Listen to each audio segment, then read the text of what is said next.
All right, so today we're going to really dig into something pretty heavy. Yeah, Bipolar disorder. absolutely. We're going to talk about what it is, how it affects people, and maybe even more importantly, how you can live with it Yeah, and live a really full life with it. And the kind of jumping off point that we have for this is a story shared yes. on the My Matters podcast Right. by a young woman named Aisha. I think what's really interesting about Aisha's story is how it breaks down so many of the stereotypes that we have surrounding bipolar disorder. Yeah. I mean, here she is, 16 years old, Oh, wait. and she's already starting to experience these really intense highs and lows, and think about what it would be like to be 16 and trying to navigate school and friendships and all Right. the normal things that come with being a teenager. Yeah, just all the pressures Yeah. of being 16 Exactly. and then to have this on top of it. And it's not just like regular teenage mood swings either. Right. And she talks about how she would go through these periods where she felt so creative and so full of energy that she felt like she could do anything. Unstoppable. Yeah. And then she would just crash. Right. And it's important to remember that bipolar disorder is a medical condition. Right. It's Right. not just being moody. Yeah. It Yeah. affects about 1% of the population, and it typically emerges in the late teens or early 20s. Wow. So just like Aisha, and it's characterized by these distinct periods of mania and depression. And what's the clinical definition of mania? So mania is that feeling of being on top of the world. Yeah. You have boundless energy. You feel like you can do anything. You don't need to sleep. Oh, wow. And then you have the flip side of that, which is the depression, where even getting out of bed can feel impossible.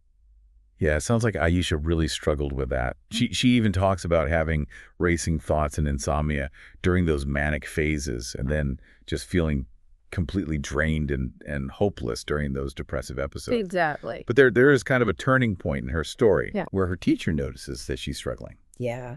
and encourages her to actually get some help.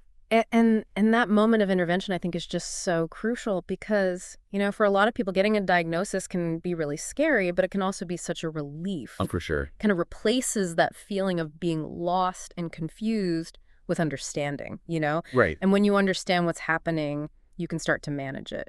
So that diagnosis is the first step. Yeah. What happens next? Yeah. What does treatment look like for someone like Aisha? Well, treatment can include therapy and medication, but it's really not a one-size-fits-all approach. Right. There are a lot of different types of therapy that can be helpful, like cognitive behavioral therapy, or CBT for short, Okay. which helps people identify and change those negative thought patterns that might be contributing to the mood swings. Okay. And then there's another type of therapy called interpersonal and social rhythm therapy, or IPSRT. And that one focuses on stabilizing daily routines and relationships, which are often disrupted by the illness. Wait, hold on. Stabilizing routines. Yeah. I remember Aisha talking about that. Yeah. How important routine was for her. Can you kind of elaborate on that a little bit? Absolutely. So you see bipolar disorder. It can actually disrupt your body's natural rhythms. Huh. It can affect your sleep, your energy levels, even your hormone production. Wow. So having a consistent routine with regular sleep meals and exercise, Yeah. it acts like an anchor. It helps to regulate all of those internal systems. Oh, wow. Okay. And that can really promote mood stability. Okay. So it sounds like Aisha had a lot to kind of figure out in terms of managing her bipolar disorder, Yeah. but she didn't just manage it. She Yeah. thrived. Yeah, and I think that's really what's so inspiring about her story. Thriving with bipolar disorder isn't about erasing the condition. Right. It's about finding ways to live a full and meaningful life in spite of the challenges. Yeah. And it sounds like she was able to do that. She finished school.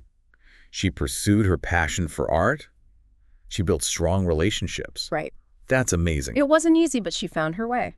And she talked about some really specific strategies that helped her get there. She did. Can you tell us a little bit about those? Yeah, so one of the things she did was she started tracking her moods in a journal. Interesting. And she would make note of things that triggered her highs and lows. Okay. And that kind of self-awareness is so powerful. Yeah. Because it allows you to really anticipate those challenges and develop coping mechanisms. Yeah. There are even apps out there like mood tools that can help you do that now. Oh, cool. Track your mood. I remember she also talked about joining a support group. Yeah, support groups can be fantastic. Why is that? Well, imagine feeling so isolated with this condition. Yeah.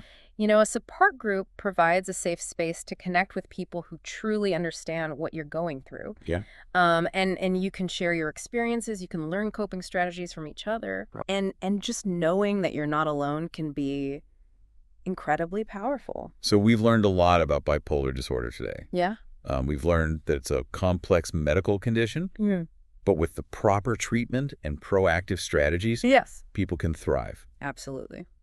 What would you say is the most important takeaway for our listeners today? I think the biggest takeaway is that knowledge is power.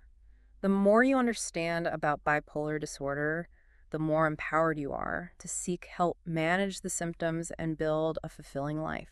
Absolutely. And, Aisha's story really proves that it is possible. It is. And I think it's important to point out that even if you don't have bipolar disorder, Yeah, some of these strategies that Aisha used could still be really beneficial in your life. for sure. Routine self-awareness, Yeah, building a strong support network. yeah. These are all tools that can really help us all navigate those ups and downs of life, no matter what challenges we might be facing. Absolutely. It's definitely something to think about. It is. Thanks for listening. Thanks for having me. That's it for our deep dive today.